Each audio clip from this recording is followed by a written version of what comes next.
Good afternoon. आपका जो topic है वो है स्टॉक मार्केट ऑर्गेनाइजेशन। ऑलरेडी करवा दिया है मैंने, रिवीजन करवा रही हूँ आज इसका। कैपिटल मार्केट का स्टॉक मार्केट ऑर्गेनाइजेशन मींस जो स्टॉक मार्केट है वो कैसे रेगुलेट हुई और कैसे वो ऑर्गेनाइज हुई। ठीक है, तो numbers of stock market means according to the section 4। अगर सेक्शन 4 की बात करते हैं तो securities contract regulation act, stock exchange can permit different securities को परमिट करता है unrecognize to the stock exchange. Stock exchange is helpful, stock exchange helpful होता है to sale and purchase of different securities and by the central government through the SEBI. Different informations about the regulation published in India and different withdrawals any central government that is SEBI. SEBI क्या करती है? Stock exchange को regulate करती है। Stock exchange का क्या work होता है? स्टॉक एक्सचेंज का वर्क होता है कि वो जितनी भी सिक्योरिटीज होती हैं, शेयर्स, डिबेंचर्स, बॉन्ड्स, कंपनीज के जो होते हैं, उन्हें परचेज और सेल करने का जो वर्क होता है वो किसका होता है? स्टॉक एक्सचेंज का होता है। कंपनी के जो शेयर्स और डिबेंचर्स होते हैं उन्हें स्टॉक एक्सचेंज में परचेज एंड सेल किया जाता है, बाय एंड सेल किया जाता है। That is known as a stock exchange.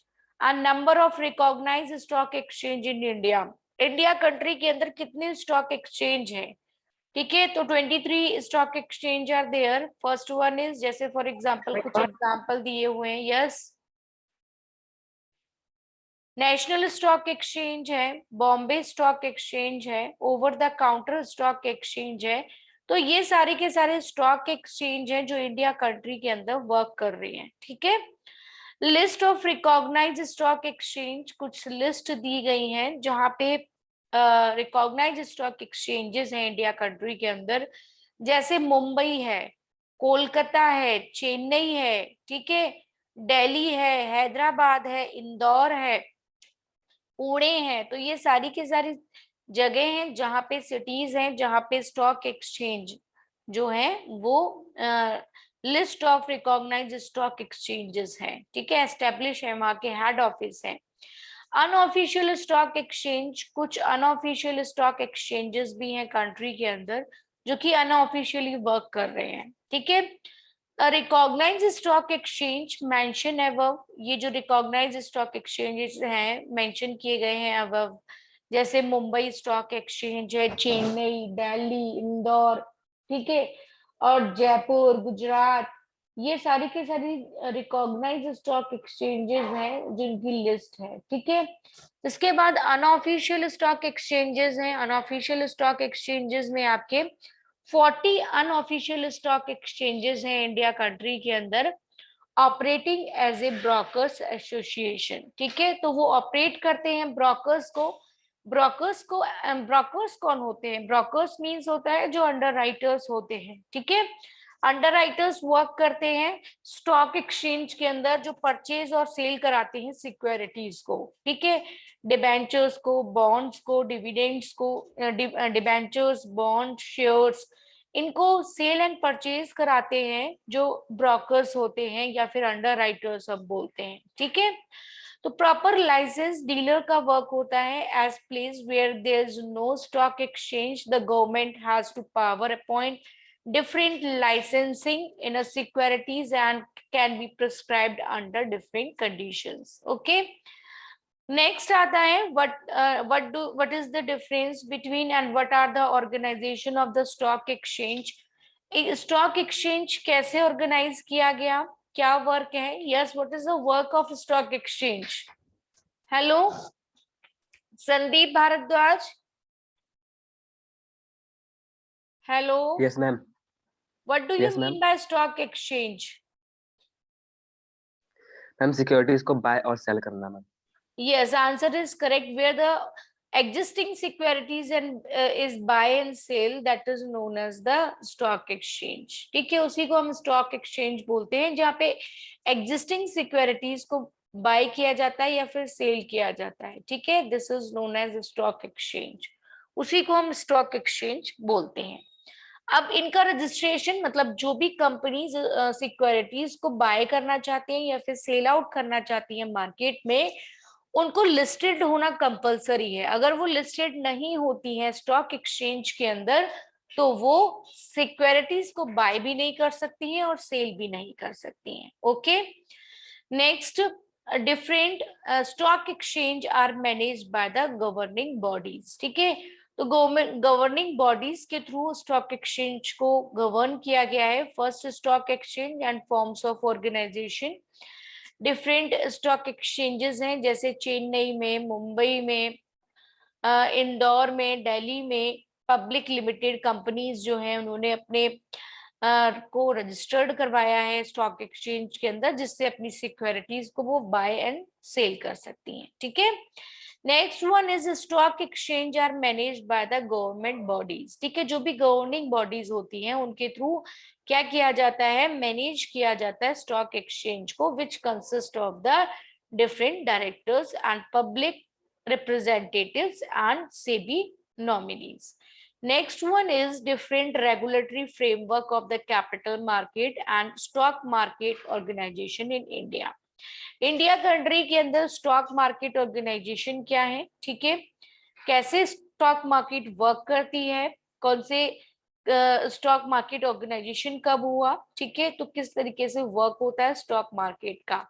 अब स्टॉक ब्रोकर्स भी होते हैं जो वर्क करते हैं। स्टॉक ब्रोकर्स जो होते हैं वो हेल्प करते हैं स्टॉक एक्सचेंज की, जिससे वो इजीली मार्केट में सिक्योरिटीज को परचेज एंड सेल कर सके। ठीक है, अंडरराइटर्स बोलते हैं, ब्रोकर्स बोलते हैं, they are helpful for purchase and sale of the securities. Next आता है custodial services and depository system. Custodial services में सर्विसेज कौन सी आती हैं, रजिस्ट्रेशन की सर्विसेज, ऑब्लिगेशन की, ऑडिट की, यूनिफॉर्म्स नॉर्म्स एंड प्रैक्टिसेस की जो सर्विसेज होती हैं वो। फर्स्ट देखिए, डिफरेंट ब्रोकर्स का मीनिंग क्या होता है। Brokers as a number of the public can directly deal on the stock exchange and the securities through a brokers. Brokers का मीनिंग कौन बताएगा मुझे। यस, अंडरराइटर्स और ब्रोकर्स कौन होते हैं। अनुपम, अनुपम। Yes, ma'am. Yes, Anupam, just tell me what do you mean by underwriters and brokers?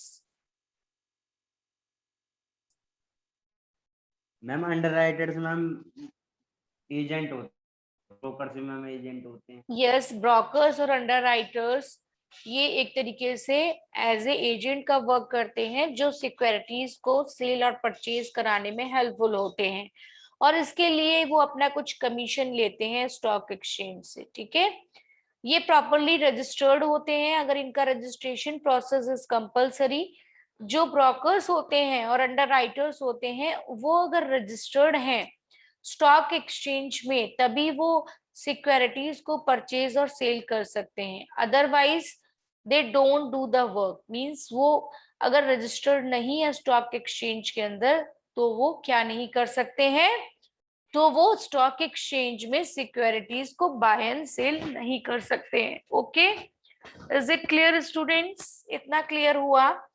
Next देखिए, registration process means जो अंडरराइटर्स होते हैं, जो ब्रोकर्स होते हैं, उनकी रजिस्ट्रेशन प्रोसेस कैसे होती है, रजिस्ट्रेशन फीस कैसे होती है। ठीक है, registration to act as a brokers, जैसे वो ब्रोकर्स के थ्रू एक्ट है, person has to seek registration with the SEBI.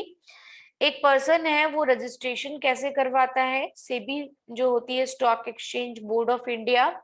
Stock exchange board of India जो होती है वो ये देखती है कि स्टॉक एक्सचेंज प्रॉपरली वर्क कर रहा है कि नहीं कर रहा है। ठीक है, कोई भी इलीगल थिंग्स जो हैं वो इन्वेस्टर्स के साथ ना हो जाएं, शेयर होल्डर्स के साथ ना हो जाएं, डिबेंचर होल्डर के साथ नहीं होनी चाहिए। ठीक है, डिफरेंट रजिस्ट्रेशन फीस को किस तरीके से पेमेंट किया जाता है। Registration fees, every stock brokers has to pay a registration fees. जैसे मैं एक इंडिविजुअल पर्सन हूं and I want to do the brokerage work, और मैं ब्रोकर्स का काम करना चाहती हूँ, तो मुझे अपनी रजिस्ट्रेशन फीस पेमेंट करनी होगी स्टॉक एक्सचेंज में।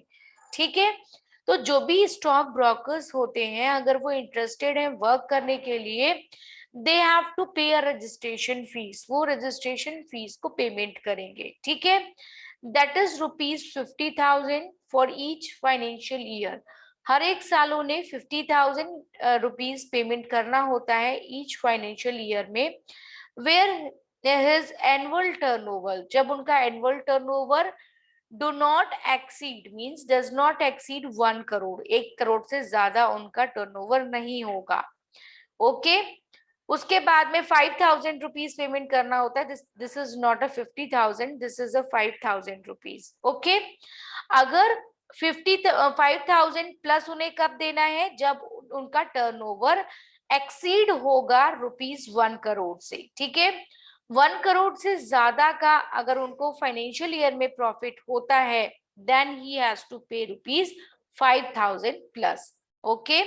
तो this is the registration fees, ये रजिस्ट्रेशन फीस होती है जो कि ब्रोकर्स को देनी होती है स्टॉक एक्सचेंज में। Is it clear students? Yes बेटा, यस मैम। यहाँ तक क्लियर हो गया। नेक्स्ट देखिए, कैंसिलेशन और कैंसिल कैसे किया जा सकता है। जो भी ब्रोकर्स हैं उनका रजिस्ट्रेशन, कैंसिलेशन और सस्पेंशन ऑफ द रजिस्ट्रेशन। जो स्टॉक एक्सचेंज में जो भी ब्रोकर्स वर्क कर रहे हैं, अंडर राइटर्स वर्क करते हैं, वो किस तरीके से उनका वर्क कैंसिल हो सकता है, रजिस्ट्रेशन प्रोसेस कैंसिल हो सकती है। तो कैंसिलेशन और suspension of registration means registration of any stock broker, कोई भी स्टॉक ब्रोकर है उसका कैंसिलेशन हो सकता है उसकी रजिस्ट्रेशन प्रोसेस से। शुड बी सस्पेंडेड और cancelled if he fails to comply with any of the conditions, अगर उसने कोई भी फॉर्मेलिटीज को कंप्लीट नहीं किया है जो कि स्टॉक एक्सचेंज ने या फिर सेबी ने करवाई है, ठीक है, और किसी भी कंडीशंस को वो फुलफिल नहीं करता है, रजिस्ट्रेशन से रिलेटेड कोई भी कंडीशन हो उस कंडीशन को वो फॉलो नहीं करे, ठीक है, उस कंडीशंस में कोई भी कैंसिलेशन कर दे, transfer any provision of the SEBI Act and to regulate or the supervision of the Securities Exchange Board or rules and regulations that is to be made by the stock exchange. Means registration process cancel कैसे हो सकती है एक brokers की, ठीक है, जब वो रूल्स एंड रेगुलेशंस को फॉलो नहीं करता सेबी के और स्टॉक एक्सचेंज के, at that time the stock brokers registration is to be cancel. तो स्टॉक ब्रोकर का जो रजिस्ट्रेशन होता है वो कैंसिल इसी कंडीशन में हो सकता है जब वो सारे के सारे रूल्स को फॉलो नहीं करता है, ठीक है। उसके बाद में आता है activities of the brokers. Different activities कौन कौन सी है एक इंडिविजुअल ब्रोकर्स की। First one is in a primary, next one is in a secondary market, next one is in a aligned services and next one is specialization, ठीक है। तो brokers की कुछ एक्टिविटीज हैं इन अ प्राइमरी मार्केट। जो primary market है, brokers can do the work of under writing, ठीक है। तो जो ब्रोकर्स हैं वो वर्क कर सकते हैं अंडर राइटिंग का, ठीक है, इन प्राइमरी मार्केट में। They do as a lead manager की तरह वर्क कर सकते हैं, इशू मैनेजर की तरह वर्क कर सकते हैं। नेक्स्ट, वो मर्चेंट बैंकर्स की तरह भी वर्क कर सकते हैं और एक एडवाइजरी की तरह भी वर्क कर सकते हैं प्राइमरी मार्केट में जो ब्रोकर्स हैं। नेक्स्ट है सेकेंडरी मार्केट में किस तरीके से ब्रोकर्स वर्क कर सकते हैं। तो secondary market is a brokers can act as a broker, means जो सेकेंडरी मार्केट है उसमें ब्रोकर्स कैसे वर्क कर सकते हैं, ठीक है। एक तरीके से वो डीलर्स की तरह वर्क कर सकते हैं, जॉबर की तरह वर्क कर सकते हैं, गवर्नमेंट सिक्योरिटीज की तरह वर्क कर सकते हैं और एडवाइजरी कंसल्टेंट की तरह वर्क कर सकते हैं in a primary in a secondary market. Next one is allied services. Different allied services brokers can consist in a transfer of the services. जो brokers हैं they can consist in a transfer of different shares, safe custodial of the shares or act as a brokers of fixed deposit and operating in a money market. ठीक है, तो aligned services provide की जाती है brokers के थ्रू। Different specialisation process की जाती है ब्रोकर्स के थ्रू। Different brokers specialised in different kinds of works. ठीक है, तो जो ब्रोकर्स होते हैं दे आर स्पेशलाइज्ड, वो स्पेशलाइज्ड होते हैं डिफरेंट काइंड्स ऑफ वर्क में। ठीक है, some specialised in a primary market, कुछ स्पेशलाइज्ड होते हैं एक प्राइमरी मार्केट में, and some in a secondary market. ठीक है, तो कुछ जो ब्रोकर्स होते हैं वो सेकेंडरी मार्केट में भी स्पेशलाइज्ड होते हैं। ठीक है, yes students, hello, yes Sandeep Bhardwaj. Yes ma'am. बेटा what is the difference between these both, इन दोनों के बीच में क्या डिफरेंस होता है, primary market and secondary market? Ma'am primary market में कंपनी फर्स्ट टाइम अपने शेयर को सिक्योरिटी को इशू आंसर करते हैं इज मैम। करेक्ट, बिल्कुल सही आंसर दिया है संदीप। मेरे को लगता है क्लास में सिर्फ आप ही एक स्टूडेंट ऐसे हो जो पढ़ते हो जेन्युइनली, अदरवाइज अनुपम भी मुझे आंसर देता है और आप भी, अदरवाइज और स्टूडेंट्स मुझे तो नहीं लगता ये पढ़ते हैं, ना तो कभी आंसर करते हैं अदर स्टूडेंट्स। ठीक है, आंसर आपका बिल्कुल करेक्ट है। Secondary market and primary market में यही डिफरेंस होता है कि प्राइमरी मार्केट में जो न्यू कंपनीज होती हैं they first time issue their securities, issue their shares and debentures and bonds. ठीक है, but in a secondary market already existing securities को बाय एंड सेल किया जाता है, that is known as secondary market और stock exchange, जिसको हम stock exchange भी बोलते हैं। Answer is correct. Okay, next देखिए, duties codes of conduct of the brokers. ठीक है, the duties of the brokers can be divided into 3 categories.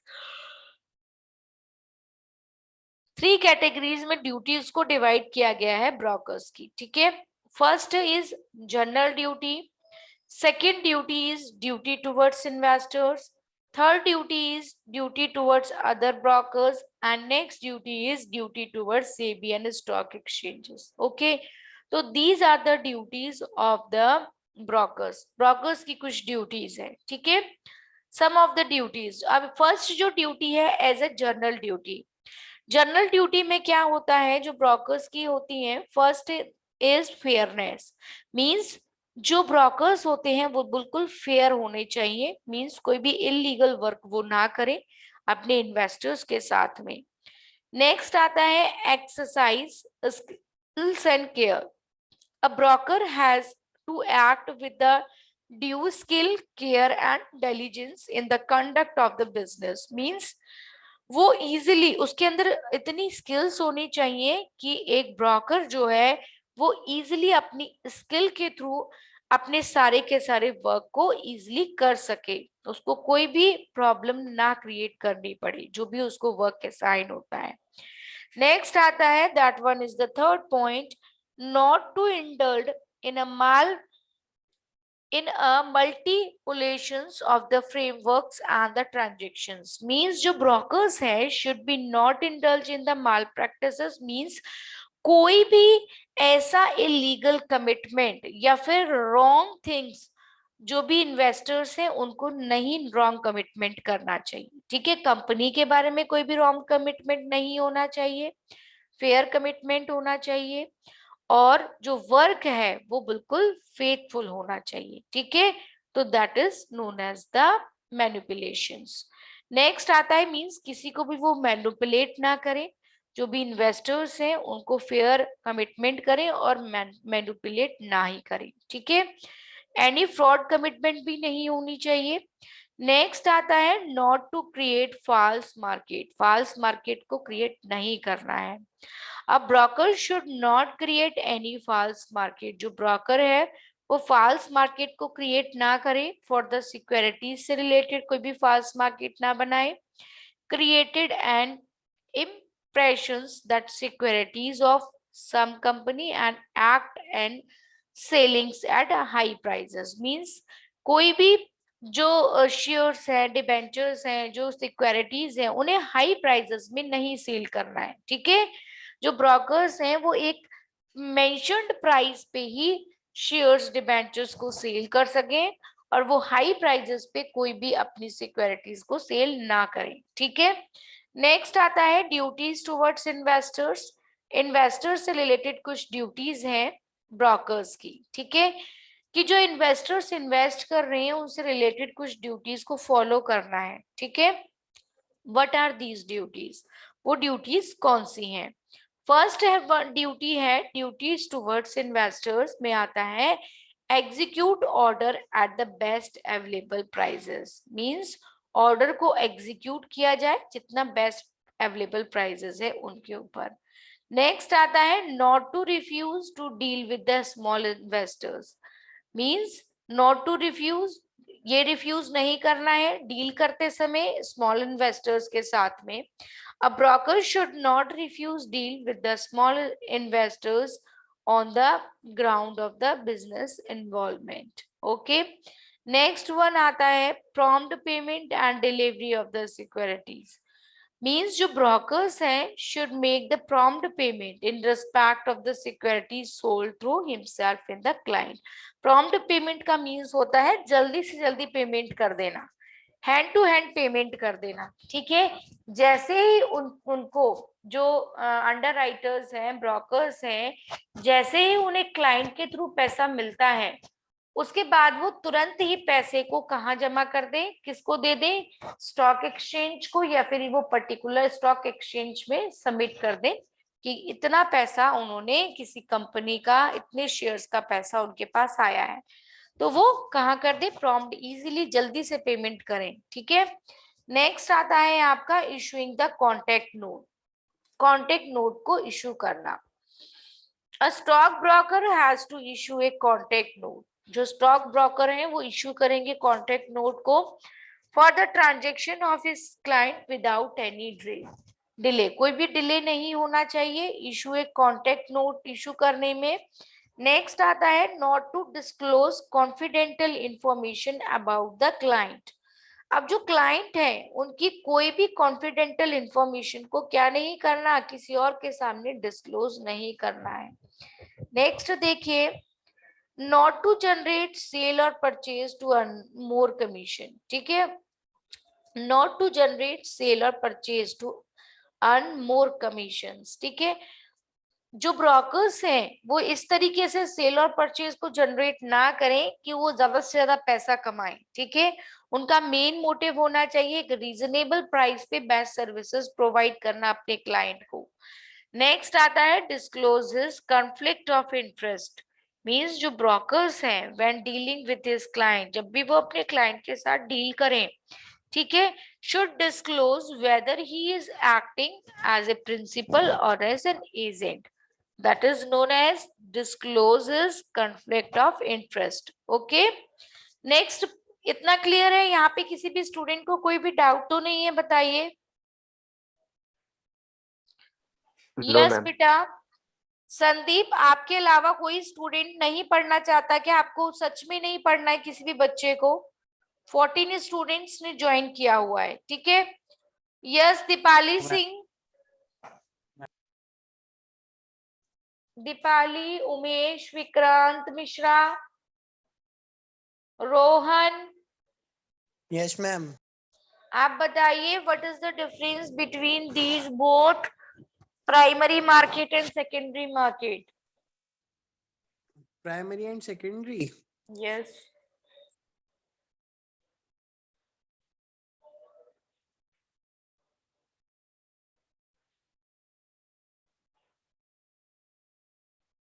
अभी थोड़ी देर पहले 10 मिनट्स पहले मुझे संदीप ने बताया था और आपने भी सुना होगा मे बी शायद।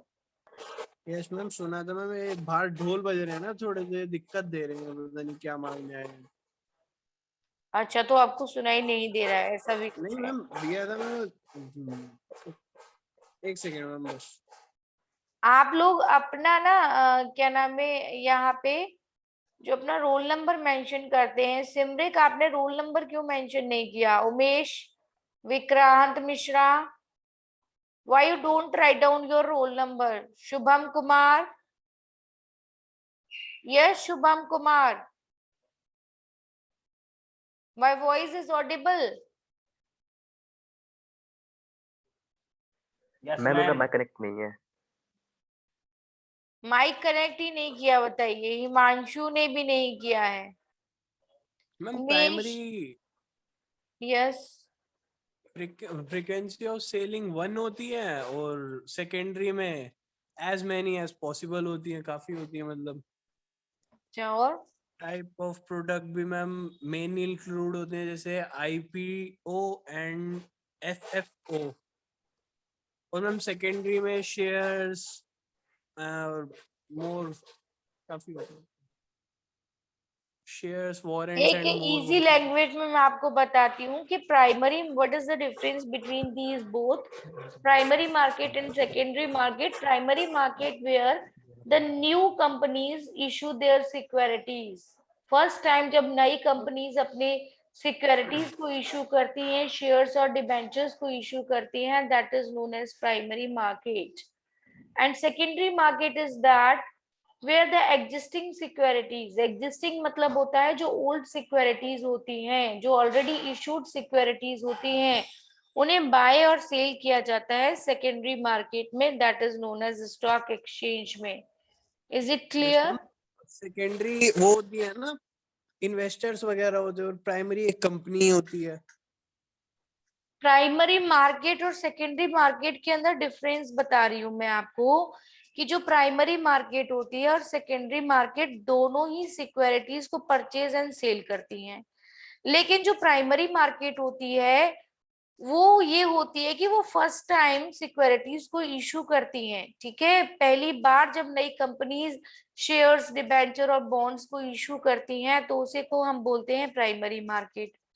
सेकेंडरी मार्केट मींस होता है, या स्टॉक एक्सचेंज का मीनिंग ये होता है कि ऑलरेडी इशूड जो सिक्योरिटीज होती हैं, जिन्हें कंपनी पहले ही इशू कर चुकी है, ठीक है, उन्हें ही दोबारा क्या किया जाता है, परचेज और सेल किया जाता है। ठीक है, उसको हम सेकेंडरी मार्केट या स्टॉक एक्सचेंज बोलते हैं। ठीक है, प्राइमरी मार्केट में न्यू सिक्योरिटीज को इशू किया जाता है। ठीक है, फर्स्ट टाइम सिक्योरिटीज को इशू किया जाता है, that is known as primary market. Clear हो गया? Any doubt? No ma'am. No ma'am, बिल्कुल भी नहीं।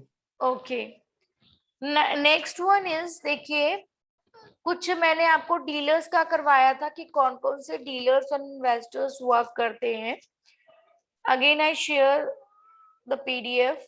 नेक्स्ट वन इज, जो अंडर राइटर्स होते हैं उनके कुछ राइट्स होते हैं कि वो जो इन्वेस्टर्स के साथ में प्रॉपर डीलिंग करें, उनसे हाई प्राइसेस पे उन्हें जो सिक्योरिटीज हैं वो सेल ना करें। ठीक है, not to render investment and advice. ठीक है, कोई भी इन्वेस्टर की एडवाइस को रेंडर ना करें।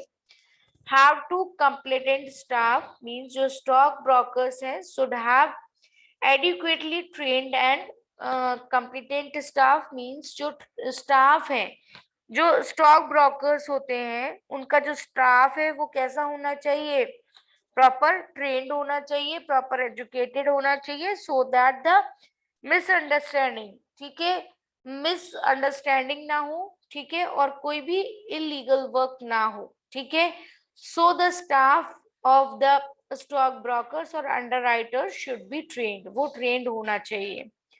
Is it clear students? Yes, tell me बेटा। नेक्स्ट देखिए, यस मैम।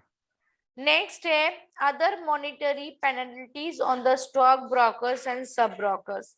कुछ अदर मॉनिटरी पेनल्टीज देनी होती हैं ब्रोकर्स को और सब ब्रोकर्स को। किस टाइम पे देनी पड़ती हैं, कैसी कंडीशंस होती हैं उनके सामने जब उन्हें उल्टा पेमेंट करना होता है स्टॉक एक्सचेंज में, when they are doing something wrong, जब वो कुछ गलत करते हैं।